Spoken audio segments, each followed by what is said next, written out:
আবারও শুরু হচ্ছে অপারেশন ডেভিল হান্ট।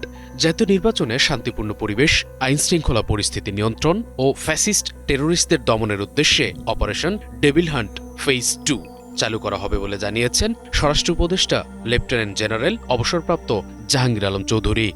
লুট হওয়া ও অবৈধ অস্ত্র উদ্ধারে আইনশৃঙ্খলা বাহিনীর অভিযান চলমান রয়েছে। এটিকে আরও জোরদার ও বেগবান করার জন্য ফ্যাসিস্ট টেরোরিস্টদের দমনের উদ্দেশ্যে কমিটি অপারেশন ডেভিল হান্ট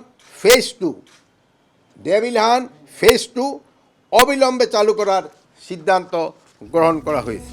ঘোষণাটি এমন সময় এলো যখন ঢাকা ৮ আসনে সম্ভাব্য স্বতন্ত্র প্রার্থী ও ইনকিলাব মঞ্চের আহ্বায়ক শরীফ ওসমান বিন হাদি গুলি খেয়ে হাসপাতালে মৃত্যুর সাথে পাঞ্জা লড়ছেন। শুক্রবার দুপুরে রাজধানীর পুরানা পল্টনের বক্স কালভার্ট রোডে গুলিবিদ্ধ হন তিনি। আশঙ্কাজনক অবস্থায় তাকে প্রথমে ঢাকা মেডিকেল কলেজ অ্যান্ড হাসপাতালে চিকিৎসা দেওয়া হয়, পরে নেওয়া হয় রাজধানীর এভার কেয়ার হাসপাতালে।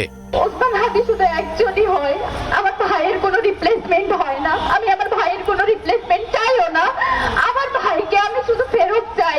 আপনারা যত সুশীলতা করছেন সেটা প্রতিদিন আমার ভাইকে দিতে হচ্ছে। আপনারা যেভাবে মিডিয়াকে তথ্য সন্ত্রাসের মাধ্যমে বারবার যেভাবে নেগেটিভ উৎপাদন করছে সেইটার পক্ষে যে আপনারা সম্পত্তি উৎপাদন করছেন সেইটার প্রতিদিন আমার ভাইকে দিতে হচ্ছে। ত্রয়োদশ জাতীয় সংসদ নির্বাচনের ঠিক পরদিনই এমন ঘটনায় ফুঁসে উঠেছে সারা দেশ। দেশের আপামর জনতা হাদির সুস্থতা চেয়ে দোয়া করছেন। বিবৃতি দিয়েছে বিভিন্ন রাজনৈতিক দল। এর আগে চলতি বছরের ৮ ফেব্রুয়ারি থেকে সন্ত্রাস দমন, আইনশৃঙ্খলা পরিস্থিতির উন্নয়ন ও অপরাধীদের আইনের আওতায় আনতে অপারেশন ডেভিল হান্ট ১ শুরু করে সরকার। স্বরাষ্ট্র উপদেষ্টা বলেন, যারা নির্বাচনে অংশ নেবেন তারা যদি আগ্নেয়াস্ত্র চান তাদের লাইসেন্স দেওয়া হবে। এছাড়া প্রার্থীদের আগ্নেয়াস্ত্র যা সরকারের কাছে জমা আছে সেগুলো ফেরত দেওয়া হবে।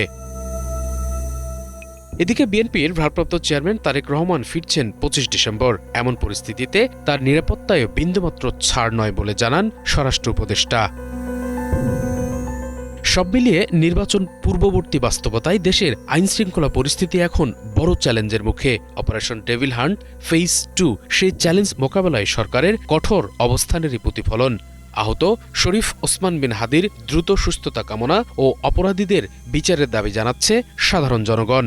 সহিংসতা নয়, নিরাপদ ও স্থিতিশীল গণতান্ত্রিক পথ চলায় এখন জনগণের চাওয়া। শুভ ইসলাম, বাংলাভিশন, ঢাকা।